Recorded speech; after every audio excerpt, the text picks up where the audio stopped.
eu tenho Twitter da época da faculdade,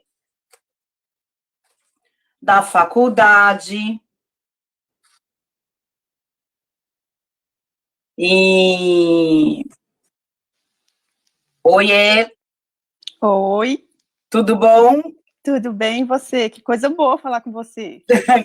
Então, quem está falando aí? Porque o nome, deixa eu pegar. Ah, é Márcia Fidelis Lima, por isso que é só o M de Márcia. Ah, tá. Oi, Márcia.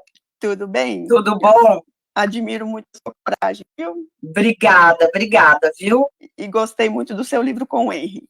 Ah, obrigada. Ah, o Henry é uma graça, né? Olha, bom, assim que o pessoal do Brasil Laico entrar de novo, que eu não sei como eu faço isso. Eles que têm que pedir, né, para entrar. Eles têm que pedir para entrar. Era para eu fazer isso mesmo? Não, então, na verdade, porque a live é só com eles, mas eu deixei você entrar porque como não tinha ninguém, enquanto eles não entram, a gente vai conversando. Mas se você quiser, de repente eu vou impedir que eles entrem, então eu saio. Não, a hora que eles entrarem, daí eu tiro o pessoal para também não ficar muita gente falando ao mesmo tempo. Não, é só porque eu não sabia que você estava falando, oi, gente, não tem ninguém, aí eu não, falei, então, era para ser junto com o Brasil Laico, mas cadê o pessoal? Estou tentando achar eles, ó. Tá falando que eles entraram, mas... mas eu não consigo ver a tela deles, que nem a tua eu vejo aí. Entendi. E te ouço, porque eu nem ouço eles. Brasil Laico entrou, vamos ver. Cadê? Brasil Laico?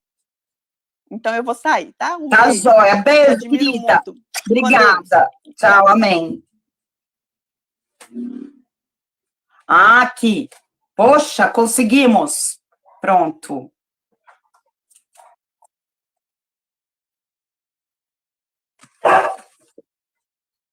Oi. Boa noite. Quem tá aí? Quem tá falando é Leandro, Heloísa. Não tô conseguindo ativar a câmera de modo algum aqui. Não, tentei tudo bem, Leandro. A gente tem do voz. Deixa eu só dar uma bronca aqui. Olha, Nina, vem. Leandro, eu vou pôr fone, que tá retorno aí, né? Deixa eu ver aqui. Oi?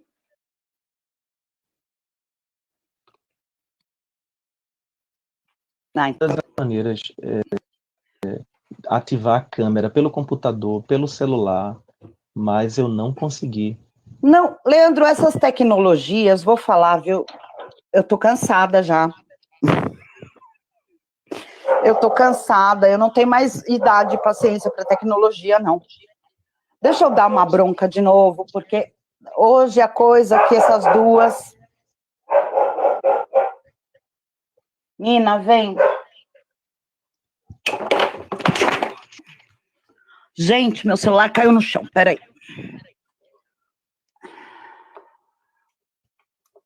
Oi, pronto.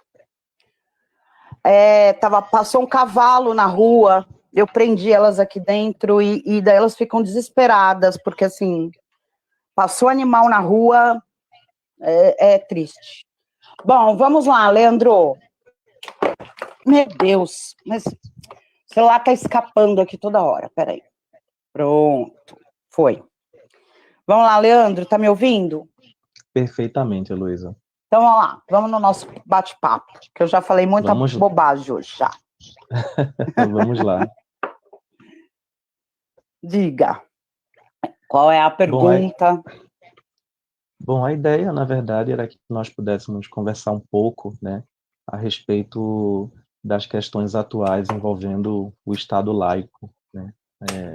Esse é um tema bastante discutido na atualidade. Exato. E bastante pertinente de se discutir, né? E aí, a ideia, né, nossa, é de saber que, apesar de o Olavo de Carvalho, que é o seu pai, ele muitas vezes fazer críticas, né, até no sentido bastante depreciativo, pejorativo, aos evangélicos, né, Aham. Uma boa parte dos evangélicos conservadores seguem a cartilha conservadora do Olavo de Carvalho, né? Espera um pouquinho, que eu tô tendo um problema.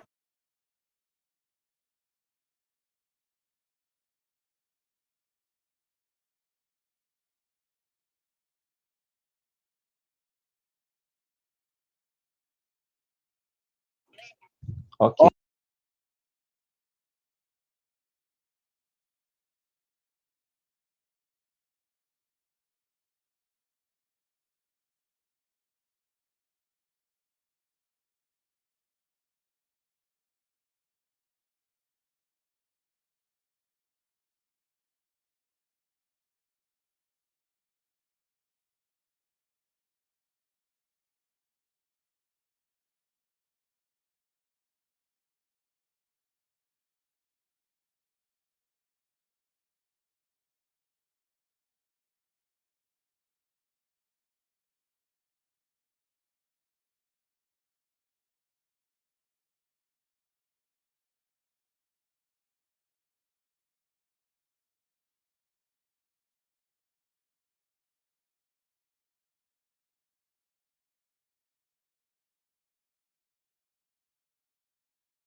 O Olavo de Carvalho, que é o seu pai, ele muitas vezes fazer críticas, né, até no sentido bastante depreciativo, pejorativo aos evangélicos, né?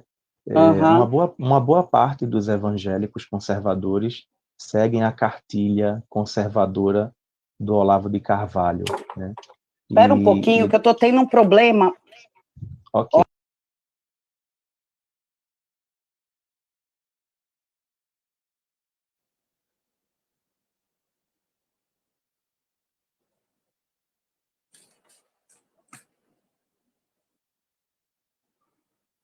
Gente, vamos ver se foi. Pior é que quando eu saio dessa tela para ir ver o WhatsApp,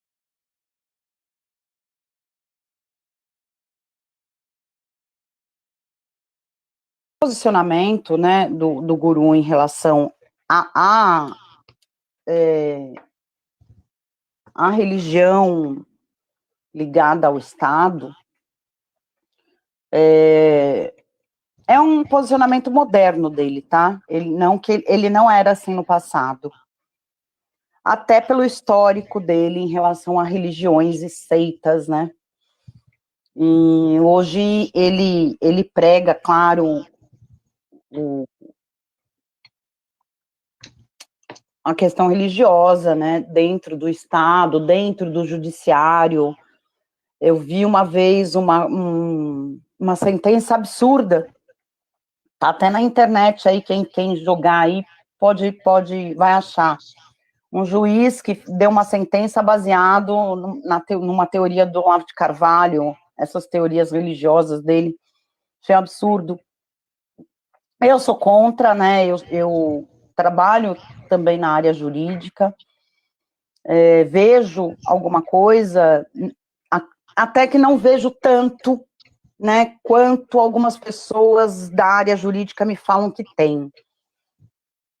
Talvez por eu só praticamente acompanhar processos daqui, da minha região, da minha cidade, né, e é uma cidade bem religiosa, formada pela maioria de direita, né, mas não essa direita olavética, bolsonarista, esses radicais, porque eles são de uma radicalização muito grande. E a questão de você incutir, né, a religião no Estado, como sendo o Estado tendo uma religião, já começa a briga entre eles por conta disso, né? O Olavo se pinta aí católico tradicional desde criancinha. E os evangélicos também querem a fatia deles aí dentro do Estado.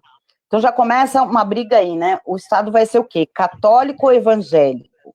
Eles não decidiram ainda isso, eles não conseguiram ainda se entender nisso. Talvez por conta dessa desavença entre eles, que ainda a coisa não foi realmente instituída pelo governo, né? Porque tem sempre essa briga. Mas seja lá qual for a religião, eu sou totalmente contra, pela diversidade religiosa que tem o Brasil, pelo histórico religioso que tem o Brasil, né? O Brasil não é um país de formação de alguma religião fixa, de nascença, podemos dizer assim, como outros países, como os países islâmicos, os países católicos de tradição, né? Espanha, Itália, ou mesmo como os Estados Unidos, que é um país, né, de nascença protestante. E nós não temos esse histórico. Realmente o Brasil não tem. Então, o Brasil instituir uma religião como dela, né, você vai estar excluindo aí diversas outras pessoas da sociedade que têm lá a sua representatividade religiosa e que tem que ser respeitada, né? Mesmo que você não goste, que você não aceite, não acredite na religião alheia, a gente precisa ainda continuar batendo no pé do respeito, né, e da liberdade de expressão religiosa, seja lá ela qual for. Oi. Você estava falando agora e eu estava lembrando de um tema que está sendo bastante debatido na atualidade e que é um tema muito polêmico, né? Nós, enquanto movimento social, inclusive, desde o surgimento, nós somos claramente contra, por exemplo, a propaganda político-partidária dentro dos templos religiosos. E nós sabemos que isso é uma prática muito comum, inclusive que goza de uma certa impunidade, né? Que há jurisprudência, inclusive no TSE, com relação a essa prática de tipificar ela como abuso de poder econômico, né? E a gente tem uma jurisprudência de 2018, né? Apesar de que em 2000, na eleição presidencial, foram feitas mais de 220 denúncias aos tribunais regionais, ao TSE, de propaganda irregular nos templos. E atualmente está um debate muito grande no TSE, né, que tem levantado uma polêmica grande com relação à questão da tipificação do abuso de poder religioso, que seria, né, o líder religioso se servir do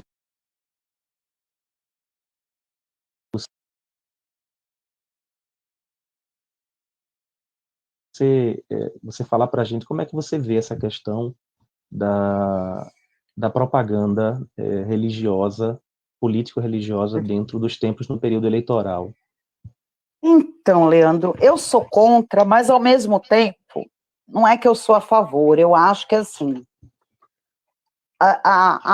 os templos religiosos, né, eles estão ali para unir a comunidade.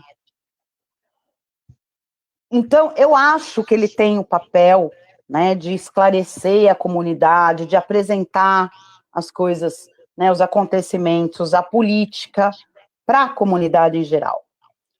Mas eu acho que a gente não pode, né, se ater a só um segmento. Então, é muito comum nos interiores, não nas capitais, isso eu nunca vi em São Paulo, por exemplo, mas no interior é muito comum, né, tipo, o padre pegar lá o salão paroquial, chamar os candidatos, né, de todos os partidos, todos são convidados e fazer uma mesa de apresentação. Isso eu acho muito interessante, eu acho que é um papel, né, do religioso ali, do sacerdote, do padre, do pastor, é o papel dele, né, instruir a comunidade, mas instruir de uma maneira imparcial, né, imparcial, porque ele está ali representando uma entidade, ele não está ali representando ele. Ser aberta para todos os políticos. No interior isso é muito comum, eu vejo muito isso aqui, já ajudei muito a organizar encontros assim em época eleitoral, de abrir, né, principalmente para os candidatos majoritários, todos recebem convite, todos têm ali seu tempo para falar, isso eu acho muito interessante. Agora, né, você escolher um segmento religioso, um candidato, só e deixar abrir a porta para ele, só porque ele é do teu segmento religioso, isso eu acho abuso de poder e abuso econômico, né? Isso eu acho. Então, assim, eu acredito que deveria ter uma regulamentação, né, em relação a isso, de proibir que só fulaninho, né, que é da tua religião, tem ali liberdade dentro do templo. E a gente sabe que a quantidade de gente, né, que os templos religiosos, e estou falando isso no geral, tá, de todas as religiões, levam de pessoas e tem esse papel mesmo de participar da comunidade, da vida comunitária, e a vida comunitária, ela é política também, né, mas desde que seja esse sentido, né, então, assim, a Igreja Católica leve lá todos os candidatos, os católicos, os protestantes, os umbandistas, os não sei o quê, os que acreditam em pedra, anjos e etc., né, para falar. Abre para os candidatos e não para a religião. Pois é, Né? enquanto movimento, né, nós não somos contra o debate político na igreja, por exemplo, né? Nós somos a favor de que haja esse debate, mas aí nessa linha que você fala mesmo, de Exato. que ocorra uma tentativa, pelo menos, de ser neutro, de não privilegiar nenhum candidato. Mas o que nós vemos não é isso, né? Em muitos grupos Não. religiosos, nós temos um processo de doutrinação mesmo, no sentido do líder religioso dizer, olha, esse aqui é o candidato que deve ser eleito, né, e coloca aquele como sendo de Deus e coloca o outro como sendo do diabo. Exato. E aí faz um jogo isso. Faz um jogo maniqueísta que joga com o imaginário religioso, né, com as crenças, Com as com as crenças, convicções. Então, esse tipo de prática, né, aí nesse caso a gente não tem um debate, né, nós não temos, né, esse exemplo que você falou, por exemplo, aí em cidades do interior, alguns padres que têm essa iniciativa de apresentar os candidatos, né, nesse caso você tem aí uma situação até de colocar todos em par de igualdade, né, para que todos tenham o Exato. direito de expressar, né, e realmente Isso seria uma coisa interessante, mas não é o que na prática É, acontece em muitos lugares, né, em muitos grupos religiosos. eu acho que no interior essa prática é muito comum, primeiro pela questão da propaganda televisiva eleitoral, né? Os candidatos do interior têm muito pouco espaço.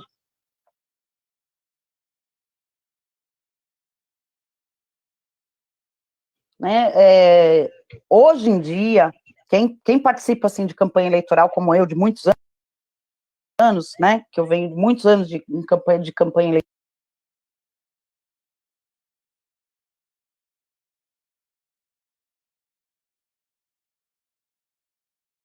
melhor interação com os eleitores. E no interior, as pessoas não têm. É difícil, acho que nas grandes capitais fazer isso, porque imagina, né, esses candidatos famosos, né, que até alguns artistas, né, que levam seus fãs até para assistir um debate, nem para questão política, mas até para questão de fã mesmo, é complicado. Agora, no interior, não.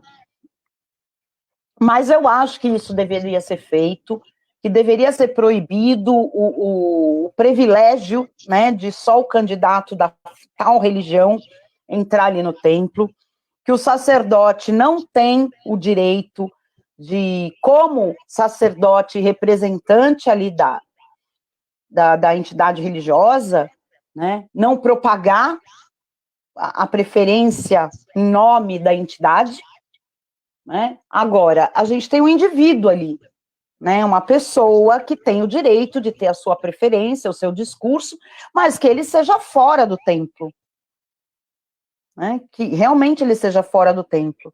Até porque o discurso fechado dentro do templo para o candidato do templo, a gente sabe que acontece isso, né? Aquele candidato é o santo e o outro é o demônio. Eu já vi isso, né? Já ouvi, inclusive, isso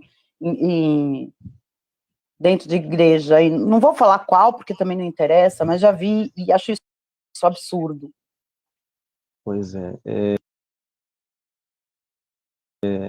Enquanto movimento que defende o Estado laico, nós fazemos oposição à bancada evangélica, né? Algumas vezes essa oposição ela é mal interpretada, porque as pessoas pensam que nós estamos sendo contra os evangélicos, né? E é uma coisa bem diferente ser contra a atuação da bancada evangélica, onde nós temos ali um grupo de evangélicos específicos que são conservadores, que não representam a totalidade do universo dos evangélicos, e que procuram se colocar como se representassem, né, todos os evangélicos.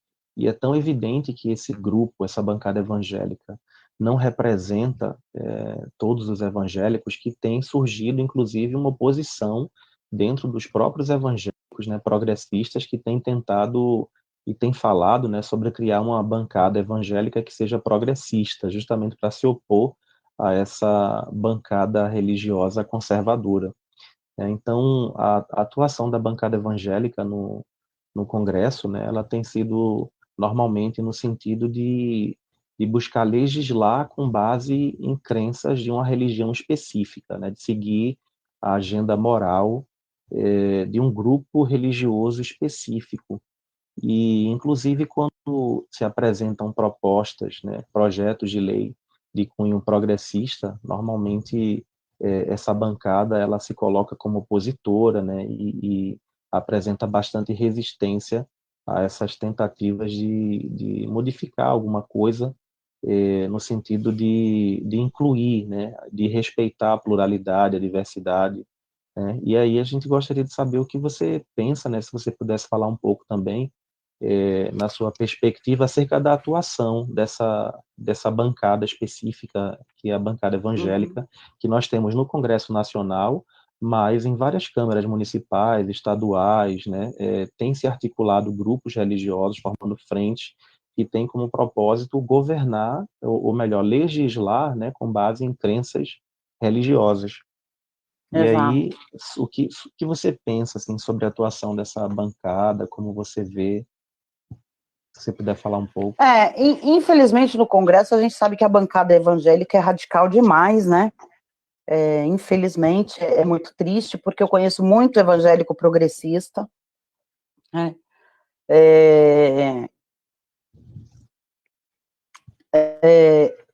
Eles estão hoje, né,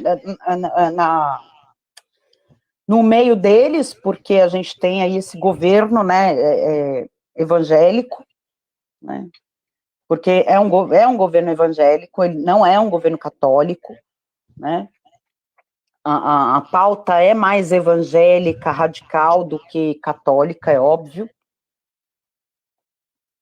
Bom, eu acho que já para começar, gente, esse negócio de bancada, né, a bancada da bala, a bancada evangélica,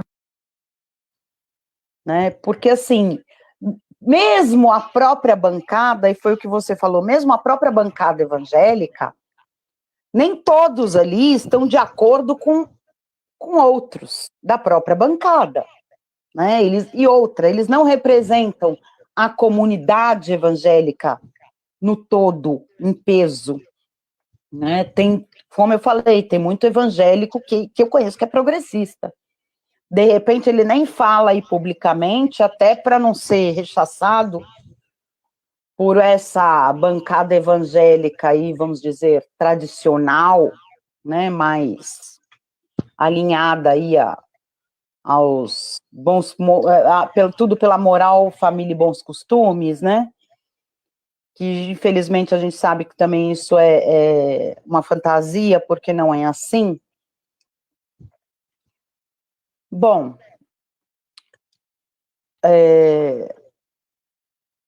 o Olavo, né, em relação à bancada evangélica, ele não está alinhado, é evidente isso, ou melhor, a bancada evangélica não está alinhada a ele, né? Existe essa briga aí, ele vive brigando com os evangélicos políticos, apesar dele ter muito seguidor evangélico e Olavete radical evangélico, mas o pessoal do Congresso ele não tem, não. Né? Ele tem um ou outro por interesse, é evidente, né? Os evangélicos acabam chegando perto do Olavo porque vê a influência que ele tem no governo, como a questão do pastor... Ai, meu Deus, deu para nome... Malafaia? Não Malafaia, que é deputado, o Marco Feliciano? Marcos Feliciano, né, que esteve lá nos Estados Unidos, na casa do Olavo, pedindo para o Olavo assinar um abaixo-assinado lá, por algum motivo, que eu não lembro qual era. Mas é isso, né? Eles vão atrás do Olavo, não o Olavo atrás deles, até porque a grande maioria deles não aceita o Olavo. Né? Tem isso também. Heloísa, uma outra coisa que tem sido bastante polêmico, né? E aí, se você puder falar um pouco, né? Tanto da posição de relação ao posicionamento que se tem tido com relação ao surto de Covid-19. Né? Então, nós estamos com um número bem elevado de casos de contaminação e também de óbitos por Covid-19, e nós temos visto, né, que há uma pressão muito grande de grupos religiosos, de líderes religiosos e também da bancada evangélica pela reabertura dos templos. Em várias câmaras municipais, estaduais, esses grupos, eles pressionaram os governos no sentido de querer que houvesse autorização para que os templos funcionassem, né? Então, muitos veem isso como uma forma de irresponsabilidade com relação à questão da saúde pública, inclusive das vidas das pessoas, né? E aí, a gente gostaria que você pudesse falar um pouco, né, da sua posição, do que você pensa com relação a a maneira como esses líderes religiosos, eles têm tratado essa questão da pandemia, né, no sentido de pressionar pela reabertura dos templos, e também falar um pouco sobre a posição de Olavo com relação a essa questão aí, de que modo posição, de repente, de Olavo com relação a os líderes religiosos e a bancada evangélica se encontram e se desencontram, né? Convergem e divergem. Exato. Bom, a grande maioria deles a gente sabe que são negacionistas, né? Negacionistas no sentido de negar a ciência. A ciência para eles é só a ciência religiosa. É chocante. Eu fico chocada realmente com pessoas que fazem isso. E a bancada evangélica é uma das que fazem, né? Pregam isso. Que Deus cura. Eu acredito, eu sou religiosa, né? Eu sou católica, praticante. Não desde sempre, eu me batizei em 2015, que eu me converti e passei a praticar a religião. Mas eu acho absurdo, assim, a gente fala, né, que Deus te dê saúde, mas se você não cuidar também da tua saúde, né, gente, não é por aí, né, não é misturando ciência e religião. E eles estão indo nessa linha, né, na linha de negar a ciência, né, negar os fatos. A gente está vendo aí, na média de mil e poucas pessoas morrendo em 24 horas, um absurdo. Eu já perdi 10 amigos, né, 10 amigos pessoais, pessoas próximas a mim, eu já perdi nisso. Tá bem grave. Aqui teve também essa questão de um afrouxamento e já voltou tudo atrás, porque o afrouxamento, assim, em uma semana quase que dobrou o número de mortes, e absurdo.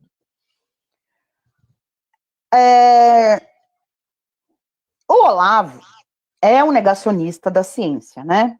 Publicamente, né? Porque quando ele fica doente, ele corre para o hospital, né? Ele não corre para a igreja. Não, eu acho absurdo. Verdade. Sabe? Ele fica doente, ele corre para o hospital, ele não corre para a igreja, né? Ele não vai lá tomar água benta, nem fazer confissão, né? Com medo de morrer em pecado. Não, ele corre para o hospital.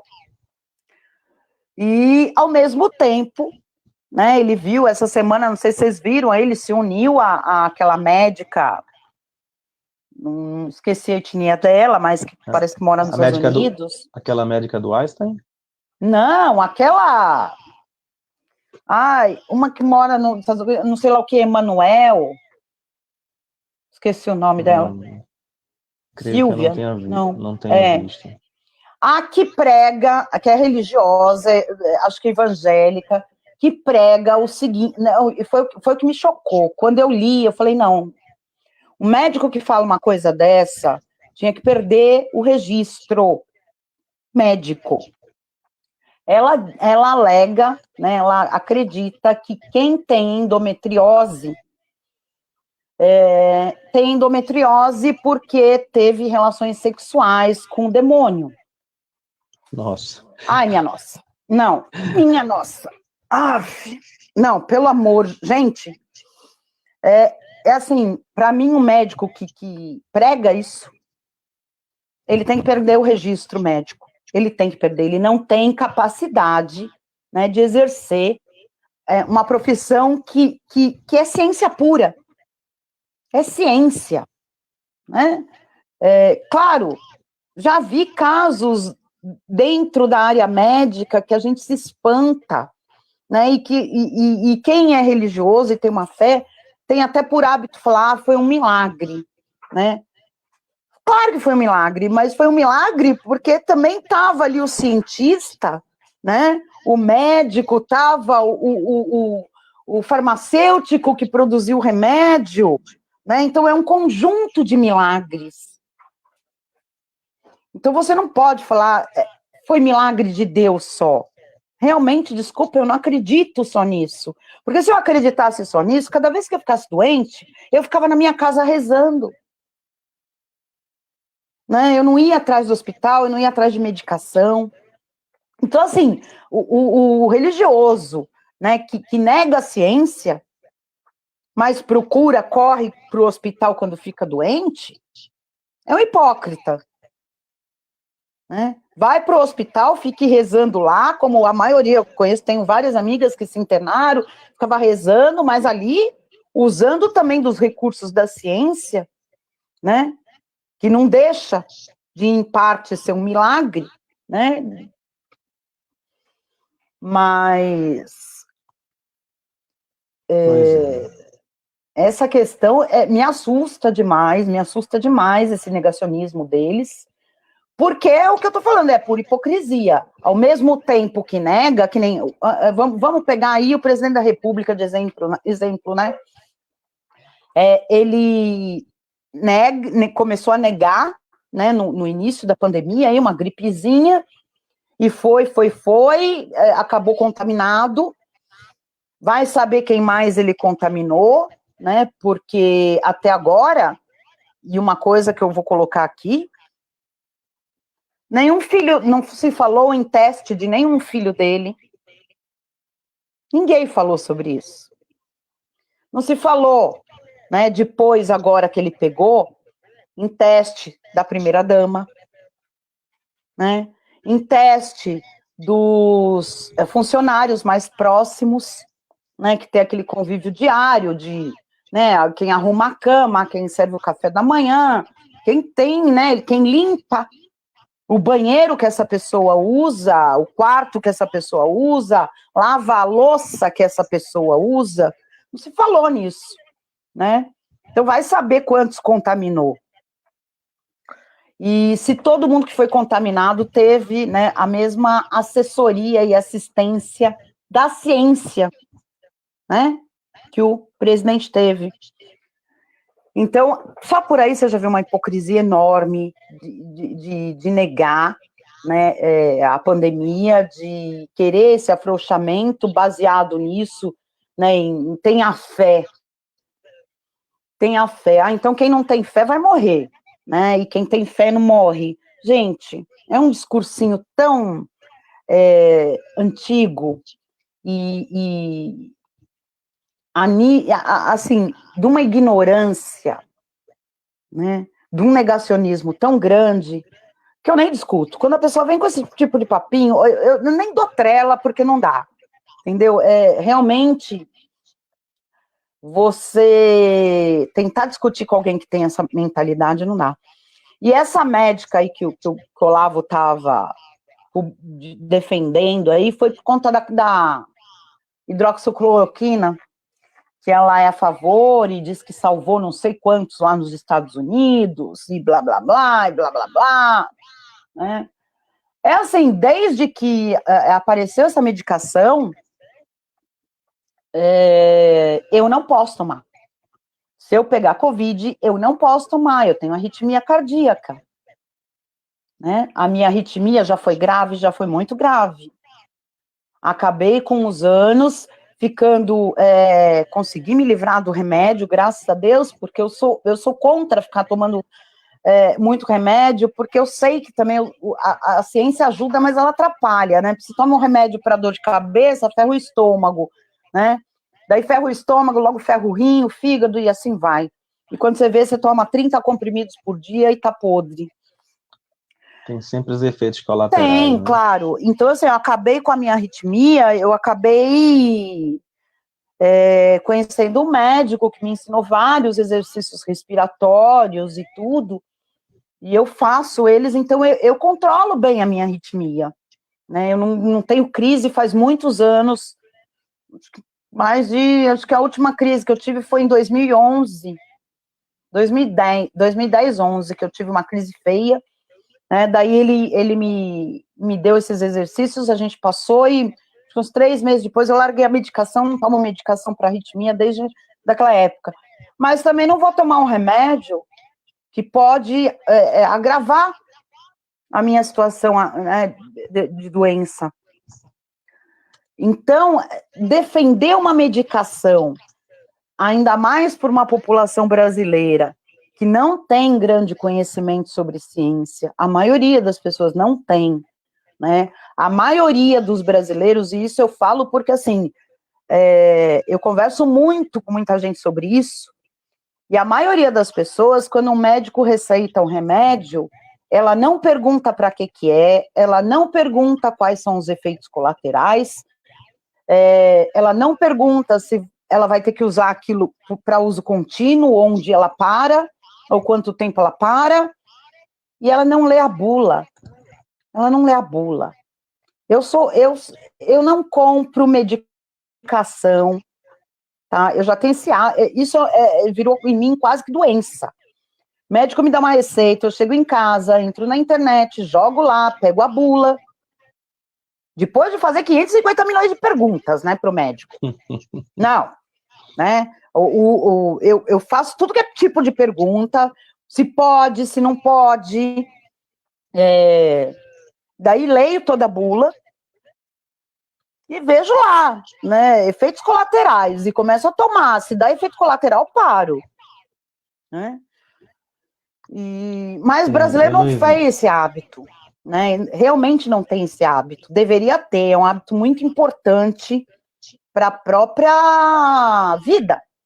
Né? pois é. E daí qualquer Zé Mané, né, qual é a formação profissional do presidente da República? Né? Nenhuma. Foi expulso do exército por bandalheira. Né? Expulso. Aposentado, mas a gente sabe que a aposentadoria dele, por que foi, né? Quais foram os motivos que dava a expulsão e daí, né, pelo corporativismo até, não expulsaram, aposentaram.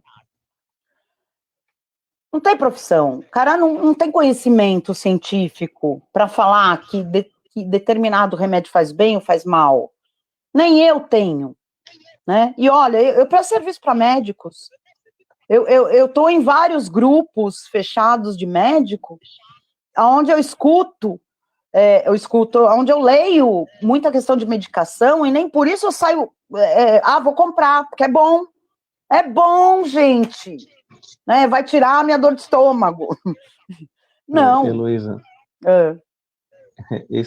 essa questão que você está falando, né, puxa um outro assunto muito interessante que também tem uma relação muito forte com nossa militância em defesa do Estado laico, né? Eu queria só lembrar também que essa live ela está sendo transmitida também para o Facebook, então tem vários espectadores no Facebook, né? Nós estamos mais forte no momento no Facebook, Legal. né?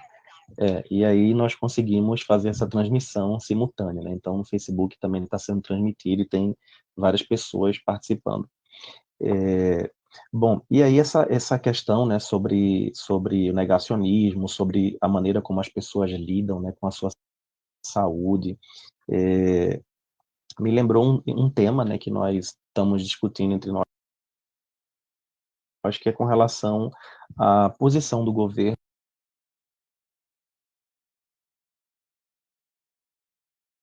no tocante às comunidades terapêuticas.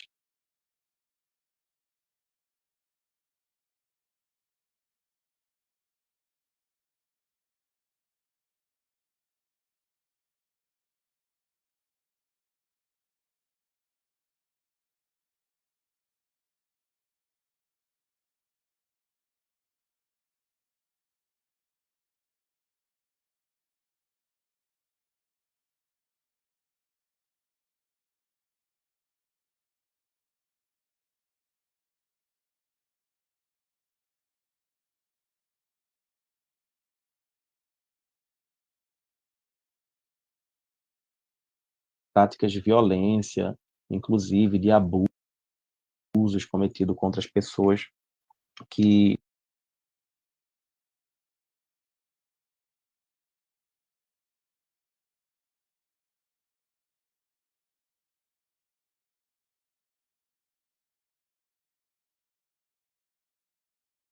né, no nosso ver, assim, uma forma de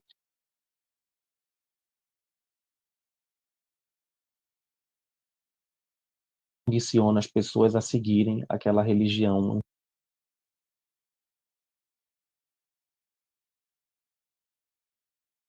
Dessa questão, né, das comunidades terapêuticas,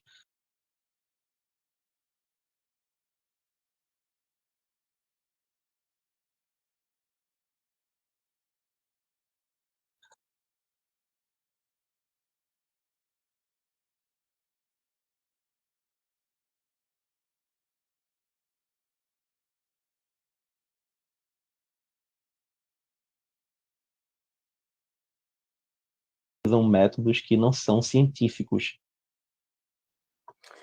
Então, Leandro, sobre isso é uma questão bem complicada, porque assim, eu lidei muito tempo com essa questão de drogas, né? Atibaia é rota de narcotráfico, Atibaia, essa questão das drogas é bem pesada, é bem complicada.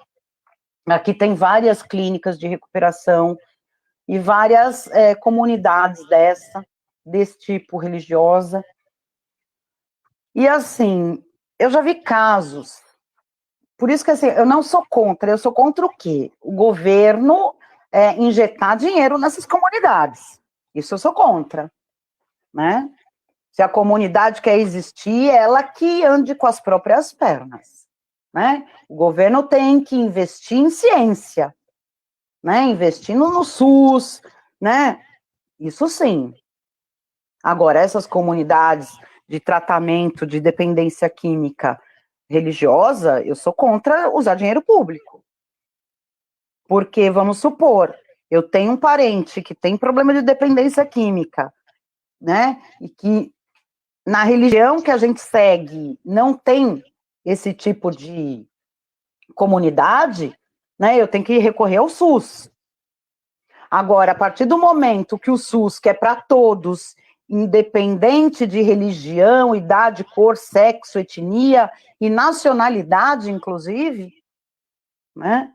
Porque o SUS, ele atende também o estrangeiro que está aqui passeando, cai, quebra a perna e não tem convênio médico.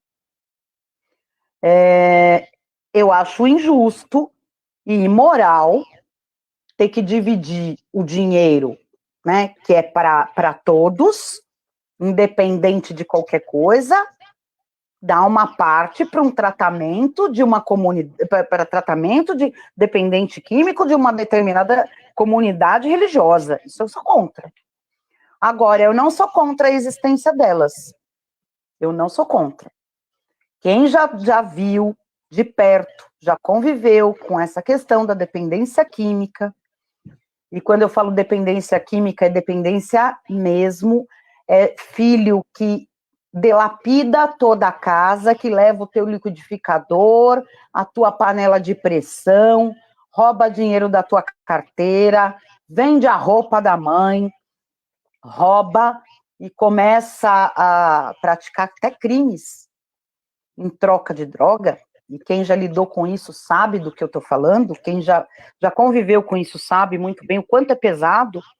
Eu já vi muita gente chegar, assim, no fundo do poço da dependência química, chegar aí preso por roubo, furto, até tentativa de homicídio, e parar numa comunidade dessa, se livrar e virar fanático religioso.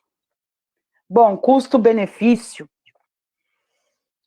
eu ainda prefiro que ele vire fanático religioso do que usuário de droga e até bandido poder até terminar morto, ou pela polícia, ou mesmo pelo narcotráfico. Porque eu já vi muita gente morta, eu já vi gente, criança de 9 anos de idade, você entendeu? Ser morta pelo narcotráfico. Né? Para quem não sabe, eu trabalhei 6 anos como ADOC na Polícia Civil, aqui em Atibaia, numa divisão especializada que assim, a maior especialização dela era o narcotráfico. Então eu vi coisas absurdas, né? Eu vi menino de 13 anos de idade, né, que assim, quando via uma pedra de crack, babava, delirava, virava um animal, né, pela pedra de crack. Então, quem já viu isso, prefere, né, e falo isso até por mim, se eu tivesse problema com meu filho em relação a isso, eu preferia que virasse fanático religioso, Bíblia debaixo do braço, batendo na porta dos outros, a estar nesse meio, porque é muito triste mesmo, gente. Eu vi mães assim, e daí essa questão toda do usuário de droga, daí o carinha vai preso, e isso é muito comum. O carinha vai preso e a mãe acaba indo presa porque tenta levar droga pro filho na cadeia. Porque a gente sabe que o sistema penitenciário não cuida, né, da dependência química. E daí o cara começa a entrar em crise de abstinência. Daí ele começa a ficar desesperado. E daí ele faz chantagem com a mãe, faz chantagem com a esposa. E o que eu vi, gente, de mãe e esposa ser presa, irmã ser presa, porque estava tentando entrar com droga para levar para o parente na cadeia, e daí você cria outro problema social, né? Que daí, assim, aquela mulher tem um filho menor, aí ninguém quer criar aquela criança, a criança acaba indo para um lar, você entendeu? Então, eu prefiro realmente, dentro desse panorama aí que eu falei, eu prefiro ter um fanático religioso, mas eu sou contra o governo injetar grana nisso daí, né, nessas comunidades.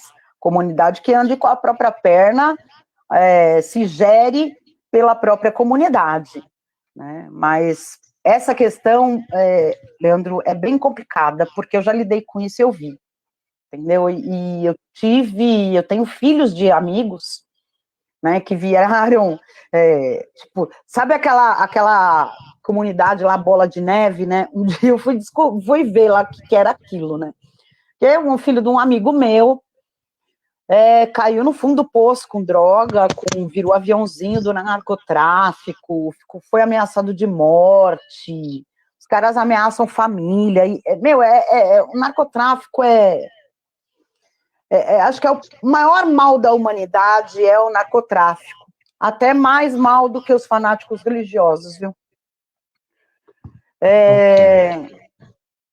E daí o filho dele descobriu essa comunidade aí, Bola de Neve, né?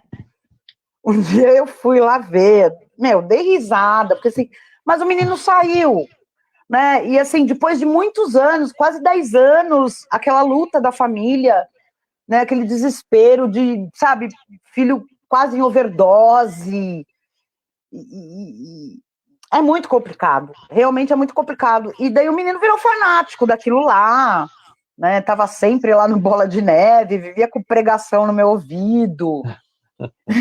E daí a gente tem que saber lidar, né, com a pessoa, porque assim, a questão da dependência química, ela é doença, né? Ela é uma questão de saúde pública para mim, ela não é questão de polícia, né? Pois é, Infelizmente, a dependência química, tá? Não estou falando traficante, não, mas a dependência, ela é uma questão de saúde pública e ainda ela não é tratada, né, pela comunidade, pelo governo, pelo próprio judiciário, como problema de saúde pública.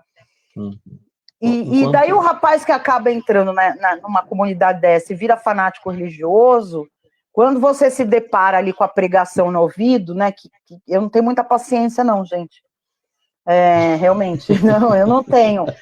Eu tenho uns problemas aqui em casa, sabe, de bateção de porta de algumas religiões. Não vou falar que é religião, porque o povo vai achar que eu tenho preconceito. Eu tenho amigas dessa religião que não ficam com pregação no meu ouvido, você entendeu? Eu não prego a minha para ninguém. Realmente eu não prego. Né? Para vocês terem ideia, meu filho não tem religião, meu filho é ateu. Respeito demais ele. Né? Já falei, o dia que você quiser ter, não quiser ter, problema teu. Isso é um problema, acho que tão pessoal, tão íntimo. E daí você tem que saber lidar com aquela pessoa, né? Porque a pregação é uma coisa que incomoda, que, né, a mim incomoda demais, mas você tem que saber lidar, porque você está lidando ali com uma pessoa doente, né? Que saiu de uma doença, e que, vamos dizer a verdade, saiu de uma doença e entrou noutra, né? Que é o fanatismo religioso. Tem um comentário no Facebook agora, você não está acompanhando o Facebook, mas não, eu estou acompanhando aqui. Não dá. E aí teve um comentário aqui que falou que nesse caso, né, em alguns casos ocorre a substituição de uma droga pela outra, né? Não que a droga seja religião, né, mas o extremismo religioso, né? Porque ele também não é saudável. Ele não é saudável, mas ele é menos nocivo do que, né, as drogas, né? Enquanto movimento, nós também pensamos como você, né, com relação a essa questão de fato, não haveria problema em a sociedade civil, né, as pessoas manterem comunidades terapêuticas, né? O problema reside justamente no fato de o governo ele destinar verbas para uma atividade que está ligada a um grupo religioso em particular, né? Então ocorre aí nesse caso um privilégio, né? O governo acaba privilegiando um grupo religioso em particular, né? E aí Exato. a ideia é que um Estado laico ele não privilegie nenhuma religião, que ele crie condições Ou para que privilegie todas, todas, ou né? privilegia todas ou nenhuma, exato, É, seria a ideia de o laicidade. justo, né? É. Pois é. Heloísa, tem mais um Sobre, tema, pode sobre falar. essa questão, deixa eu só terminar, sobre essa questão, né, da religião e drogas. Em 1997, 98, Nina, deita aí. Em 1997, 98, o delegado da delegacia que eu trabalhava teve uma proposta vinda da Igreja Católica de montar uma palestra, né, instrutiva sobre drogas e direcionada mesmo ao público, pré-adolescente, adolescente, que é a camada, vamos dizer, mais suscetível, né, a virar usuário de droga, ao narcotraficante. E daí ele montou um projeto, e eu ia junto, eu sempre ia, porque uma coisa que a gente teve a ideia, porque falar, né, falação, gente, eu não tenho paciência com algumas coisas de falação, principalmente sobre esse assunto, ainda mais quando você lida com pré-adolescente, adolescente, eles não aguentam ficar te ouvindo falar. Então nós pedimos autorização judicial, né, para montar um kit com um material que a gente tinha aprendido. Então, assim, tinham todas as drogas, né? Então tinha um punhadinho de cada droga ali, tudo em embalagem lacrada, né, com lacre, tudo, uma autorização judicial para poder ficar transportando esse material. Aí o delegado dava uma pequena palestra e o mais interessante era aquilo, matar a curiosidade. E foi um pedido do padre aqui, né, o padre na época de Atibaia, padre católico, e daí nós achamos por bem abrir aquilo, né, e oferecer para todas as religiões. Todas. Gente, é incrível, mas a que mais se negava a aceitar essa nossa palestra eram os evangélicos, né? Todas as outras aceitavam, porque assim, a gente fazia ofício e mandava convite, né? Eu que fazia até os ofícios e oferecia, né, essa palestra aí para a comunidade. Uma ou outra aceitou, a maioria não aceitava, falava não, é um negacionismo, né? O filho do evangélico, ele vai ter contato com o narcotráfico, né? Ele vai, em algum momento da vida dele, é possível ele ter. E o conhecimento, né? O conhecimento liberta, gente. Eu aprendi isso com um professor meu de direito, o conhecimento liberta.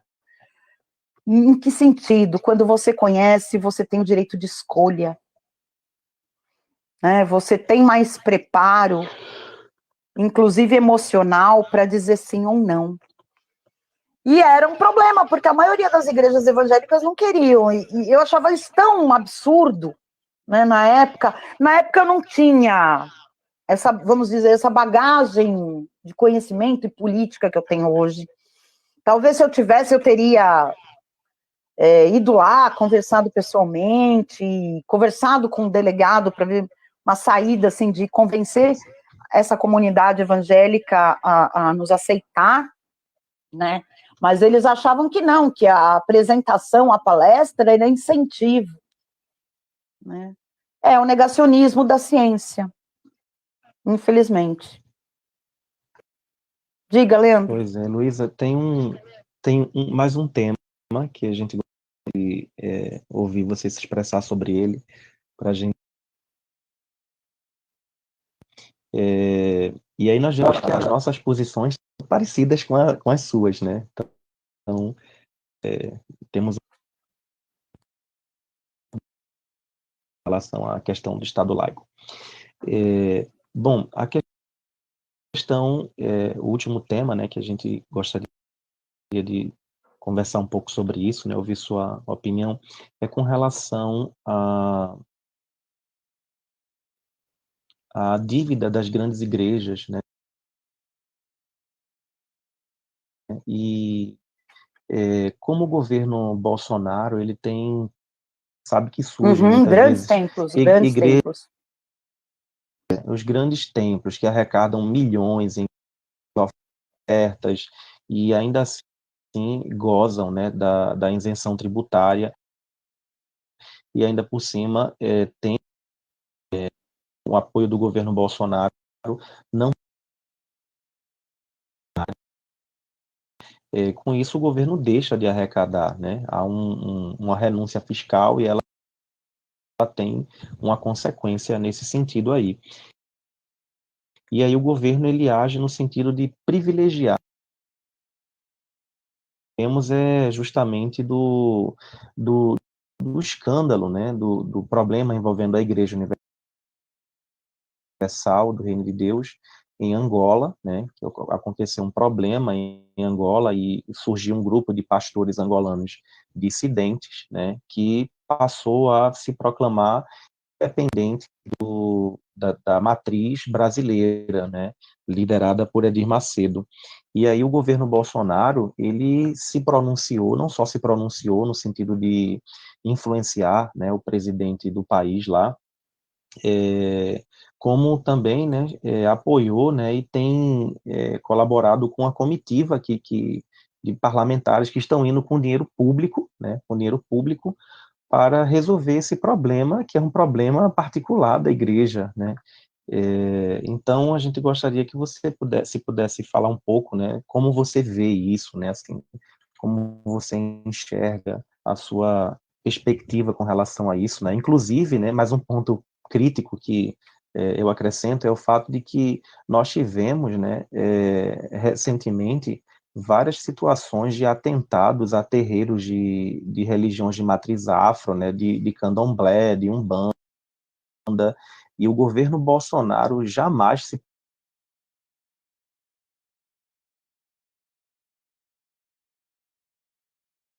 os minoritários, mas para proteger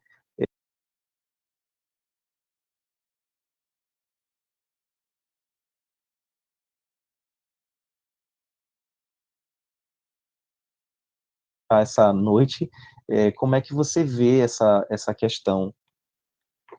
Vergonhosa. Para resumir em uma palavra, vergonhosa. Mas vamos lá.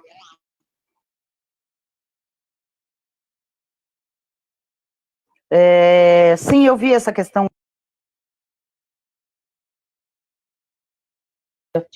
fiscal.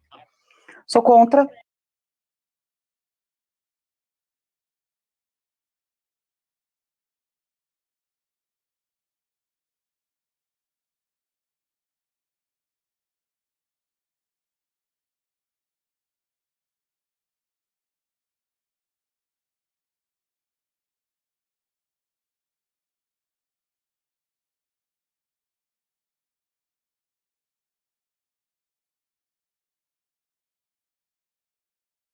Ele é revertido para toda a sociedade.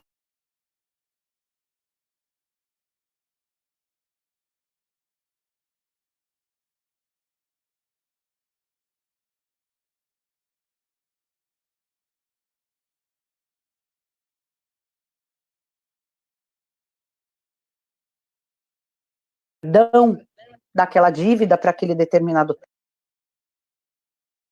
templo, ele está prejudicando também o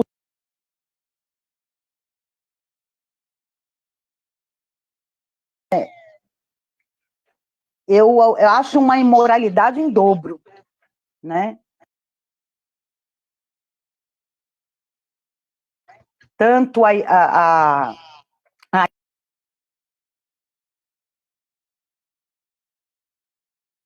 anistia, né, para determinar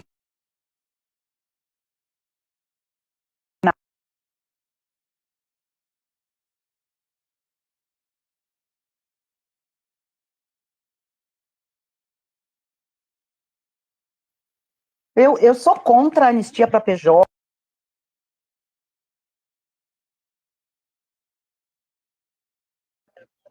Né? Eu acho que a dívida fiscal para PJ e para tem coisa de 30 anos, né? Depois da inserção da dívida na dívida ativa, da inserção do imposto na dívida ativa. Porque é para todos, né? É para todos. E mesmo que, de uma certa forma, aparentemente, você esteja beneficiando um determinado grupo religioso, de fato, você vai estar prejudicando, inclusive, aquele grupo religioso que tem a impressão que está sendo beneficiado. Né? Sobre a questão, né, das religiões afrodescendentes aí, e as religiões minoritárias, vamos dizer assim, e essas agressividades, essas agressões que eles sofrem, gente, eu acho caso de polícia, entendeu? Caso de polícia, porque quem desrespeita a religião alheia deveria ir preso, né? Porque ninguém tem o direito de agredir a religião do outro. Ninguém tem. Você tem o direito ali, né, da liberdade, e daí vão dizer a liberdade tanto de expressão, quanto individual de cada um, pensar o que quer, falar o que quer, claro, dentro de um limite, mas você não tem direito de agredir o templo do outro. Seja lá qual templo seja. Né, eu sou totalmente contra. Eu tive um problema, né, em relação ao candomblé, aqui na minha rua. Tinha um pessoal aqui, assim, o encontro deles era de segunda-feira. Só que terça eu trabalho em São Paulo, e eu acordo 5 da manhã, saio daqui 20 para 6, por aí. E eles começavam o encontro deles 9 horas da noite e até meia-noite. E, gente, é assim, os fundos das casas aqui formam um vácuo de som, que eu não tô brincando, o atabaque era dentro do meu quarto. E podia fechar a janela, a porta, eu fazia de tudo, coloquei cortina... Não, o atabaque era dentro do meu quarto. E ia até muito tarde, eu tenho problema com sono.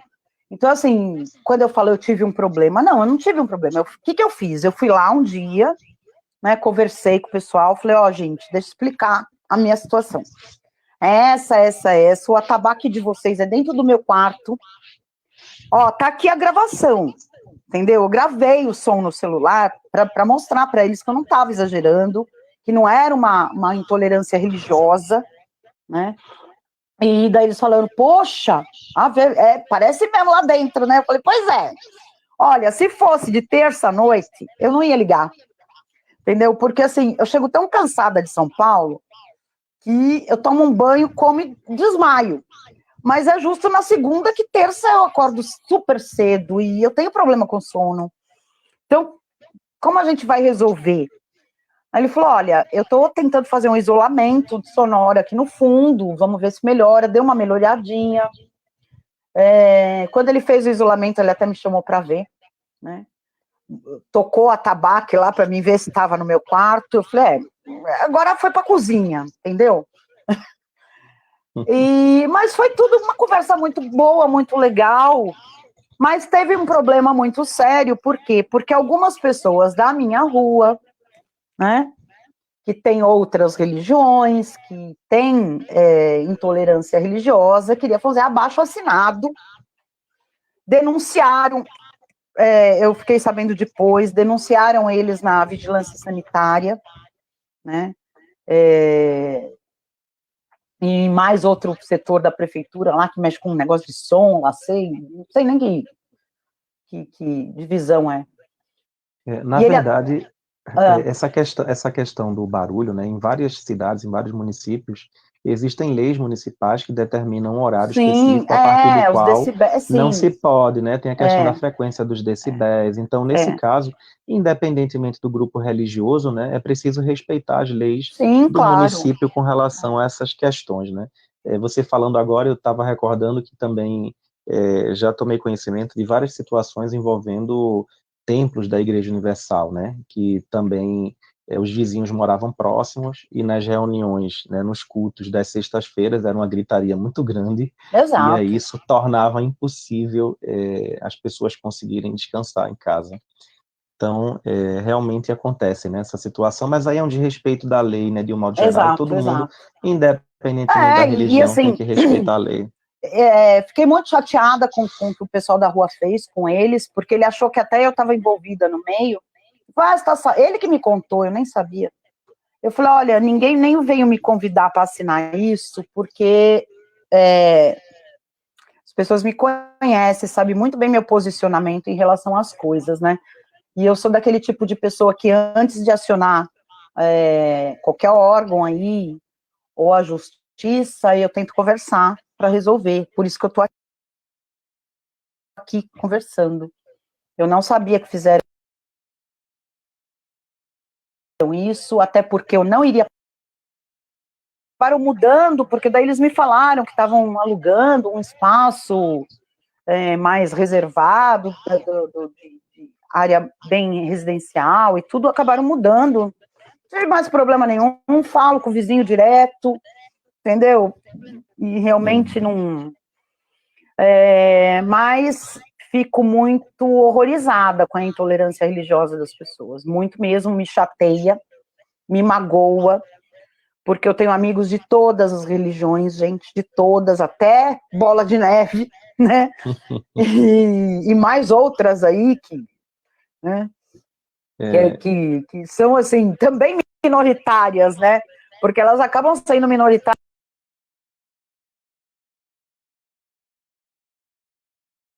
de tão pequena que é a religião.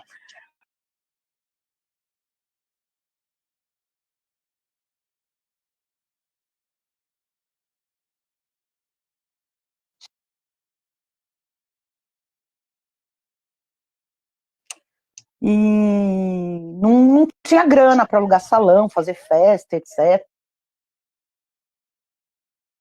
Né? E a minha casa é super pequena, mas eu tenho uma área de quintal muito grande aqui, né? Muito gostosa, por sinal. E eles conversando e tudo, me convidaram para ser madrinha de casamento, até pela história, né, de união do casal, que de uma certa forma eu ajudei ali, né, na Foi união. cupido. Na verdade, assim, eu não fui cupido, né? Eu salvei a vida do noivo, porque o noivo sofreu uma tentativa de homicídio pelo marido da ex, da atual, né? Vocês entenderam, né? E Nossa. uma questão de crime passional aí, eu que salvei praticamente o cara. E, bom, isso nos tempos lá de polícia civil, né? Pois é, esse E tema.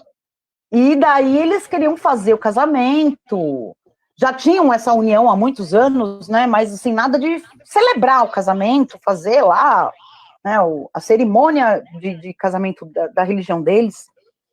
E os amigos cobrando, né? E assim, filhos adultos já, eles têm filhos, tanto ele tem do primeiro casamento, ela do primeiro casamento, e filhos em comum, né? Bando de filho. Pois é. E eu vi todos crescerem, né? Porque eles eram crianças quando os pais se juntaram, e vi todos crescerem. Me convidaram para ser madrinha junto com o filho caçula, né? Falaram, ó, você quer ser madrinha junto com o filho caçula, né? Porque tem toda uma representatividade do filho caçula e tudo. Bom, falei, claro, imagina. E começamos esse negócio, né? Onde vai ser, onde vai ser, onde vai ser, vai ver o salão, não tem grana. Falei, gente, pelo amor de Deus, né? E o salão de festa Heloísa de Carvalho, né? Eu falo, que é o salão de festa dos amigos, da família. Todo mundo que quer, eu deixo fazer festa aqui. Às vezes eu até deixo a festa rolando, vou dormir, tô nem aí. Falei, não, vamos fazer lá em Muito casa. bom. E fizemos a cerimônia aqui, o pessoal trouxe os tambores, birimbau, jogaram capoeira no meu quintal. Foi um dia, assim, começou de manhã, né, 10 horas, 11 horas da manhã, foi acho que até meia-noite quase, a festa aqui. Quando, claro, chegou lá pelas 10, 10 e pouco da noite, pararam de tocar, até porque eu tenho muito vizinho idoso, e eu respeito demais essa questão. Mas foi um dia maravilhoso, tinha gente de tudo que é religião aqui, né? E Foi uma assim, festa da diversidade. uma festa da diversidade, com muito respeito, né? Respeito à minha religião, à religião deles, a amizade, o amor, porque de nada vale, é uma coisa que eu falo muito, né? De nada vale você se dizer religioso, cumpridor, se o principal e o mais importante que a religião tem que te dar é o amor, né? E se você não tem o amor, você não tem o respeito, você não tem nada, nem por você, nem pela tua religião, muito menos pela do outro, né? Então, quando você realmente ama a sua religião, você tem o respeito também pela do outro. É isso. Ok, Heloísa. Obrigada, Eu, Roberto. eu gostaria de te agradecer em nome de toda a equipe do Movimento Brasil Laico, né? Apesar de hoje nós tivemos vários problemas técnicos, não é? Pelo amor de Deus, Passamos um bom tempo para conseguir entrar no ar, mas enfim, conseguimos, né? E conseguimos também transmitir pelo Facebook, né? Tem pessoas no Facebook também assistindo. E eu queria te agradecer, né, em nome do movimento, da equipe do Movimento Brasil Laico, né, e deixar uma mensagem, né, para as pessoas que estão assistindo, que o Movimento Brasil Laico, né, luta pelo Estado laico, defende o Estado laico, que é uma bandeira que é defendida por outros movimentos sociais, como o movimento LGBT, o movimento afro-religioso, o movimento ateu, mas que essa luta se encontra pulverizada, né? Ainda está presa, vamos dizer assim, à camisa identitária desses movimentos. E a ideia do Movimento Brasil Laico é justamente reunir as lideranças desses movimentos para defender o Estado laico e fazer com que a Constituição seja efetivamente respeitada. Isso inclui, inclusive, né, que é uma das nossas pautas, mobilizar a sociedade para que fiscalize e denuncie a propaganda eleitoral nos templos. As eleições municipais estão chegando e nós somos a favor, né? Não significa dizer que nós somos contra o debate político na igreja, somos a favor do debate político, mas nós não somos a favor da doutrinação política que acontece nesse período, porque isso, inclusive, é tipificado como crime eleitoral, né? Então, é justamente exato.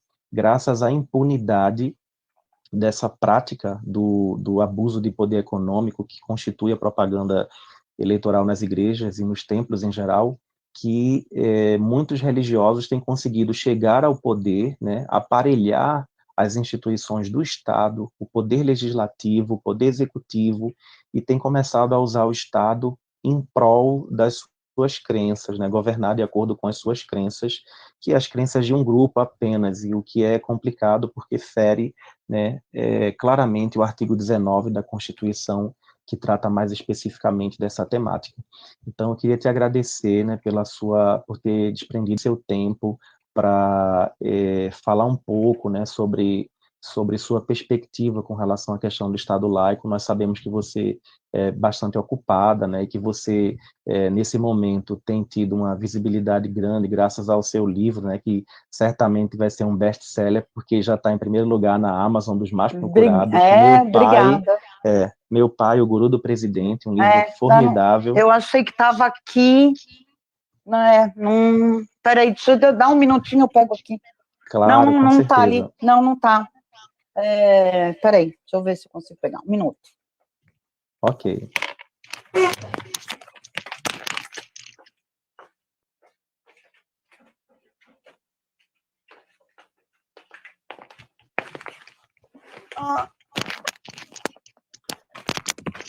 Olha aí. Pronto, gente, ó. O livro que está em primeiro lugar de mais procurado da Amazon.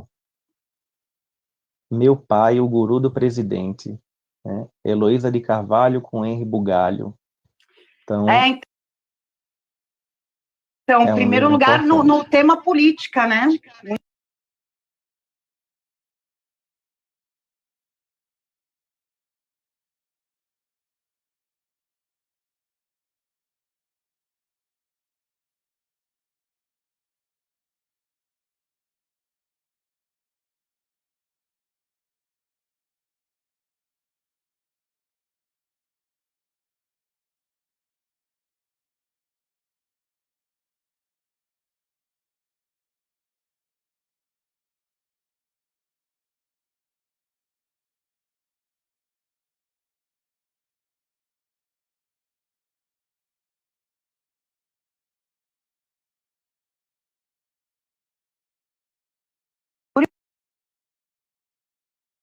Compreende esse contexto atual que nós vivemos, porque o presidente ele é muito influenciado pelo Olavo de Carvalho, né? Então, compreendendo a cabeça do guru, nós conseguimos compreender melhor o contexto atual, a conjuntura política atual na qual nos encontramos no país. Então, inclusive, parabéns, né, Heloísa, pelo seu trabalho, né, porque, de fato, você presenteou, né, o Brasil com essa obra, né, para que a gente consiga compreender bem esse contexto que nós vivemos na atualidade. Né? E te agradecer mais uma vez, né? E espero que a gente possa, de repente, ter também um outro momento para tratar de outros temas, dessa vez cuidando de não permitir que os problemas técnicos que nos afetaram hoje nos afetem, né, em outra situação. Exato. Mas enfim, acredito que foi muito bom, né, para as pessoas que puderam participar. Eu vi que assim que você entrou, a gente estava sem conseguir entrar, tinha muitas pessoas logo no Twitter, né, mas aí a gente passou, aí depois, né, com tanto problema, eu acho que as pessoas começaram a pensar, não vai conseguir não, né? Bom, mas aí a gente conseguiu transmitir. Como vai ficar gravado, claro, está gravado, depois, exato. E está no Facebook também, que é onde tem nossos seguidores, né? Tem aproximadamente 13 mil pessoas que seguem a nossa página, que acreditam no movimento e que com certeza vão aprender bastante sobre o nosso movimento e nesse diálogo, né, que nós tivemos com você nessa noite. Tá bom, Heloísa? Muito obrigado, uma boa noite para você. E para todos. Obrigada a você, Leandro, obrigada ao pessoal que assistiu, obrigado ao carinho, aí muitos. Roberta, beijo, querida. Roberta fica escrevendo, não consegui ler tudo, Roberta, mas depois eu leio. Gente do Facebook aí, do Movimento Brasil Laico, muito obrigada, quem está assistindo aí pelo Facebook. Depois eu vou lá dar uma olhada nos comentários, não prometo hoje, mas amanhã. Isso. Leandro, obrigada, estamos junto aí no movimento, que precisar de mim, vamos, claro, sim, ter outros momentos, outros assuntos, principalmente, né, porque daqui a pouco aí estamos perto de eleições municipais e eles vão dar muito material para a gente conversar, né? Com certeza. Pois é, Heloísa, muito obrigado. Gente, obrigada, boa noite, beijo para todo mundo. Tchau. Tchau, tchau.